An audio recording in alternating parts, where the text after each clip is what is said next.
Welcome to this week's edition of a Quickie in the full 3 minutes. If you like this video, give it a thumbs up and remember to leave me a comment, share and subscribe. Don't forget to hit the bell to get notified each time I upload a new video. And if you would like to connect with me on other platforms, follow me on Twitter, Facebook and LinkedIn, all using the handle @Timòn. So there you have it, folks. 2020 US elections are hopefully something of the past, and Joe Biden was elected the 46th president of the United States. From a personal point of view, I'm really relieved. Why? Because Biden won?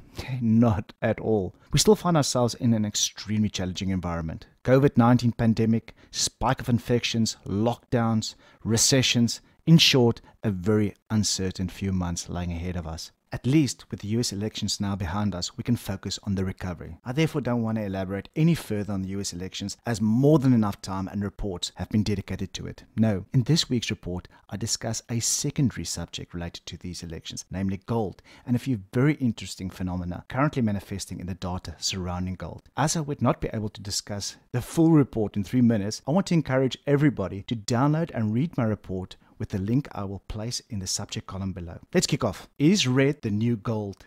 Since the Bretton Woods monetary system came to an end in 1971, the need for central banks to purchase gold also basically came to an end. It was for this exact reason that the US still has the same number of tons in gold reserves today as they had back in 2006. There have been many debates on whether a gold standard will make its appearance again in some point in the future, in some form. But what really interests me is the fact that Russia and China have both been massive gold buyers over the past decade. In actual fact, Russia and China were close to 50% of all central bank purchases over the past decade. One question comes to mind: why? Secondly, passivity also helped. As an investment, gold still tickles the fancy of prominent investors, but not necessarily in the form of direct gold investments. Even Warren Buffett recently made headlines by announcing that Berkshire Hathaway purchased 20.9 shares in Barrick Gold. Here is the interesting part. Although ETFs only make up 11% of gold demand specifically for investment purposes over the past decade, 56% of total gold purchases for investment purposes were made by ETFs in the last 12 months alone. And then finally, a thing of beauty is a joy forever as long as you can afford it.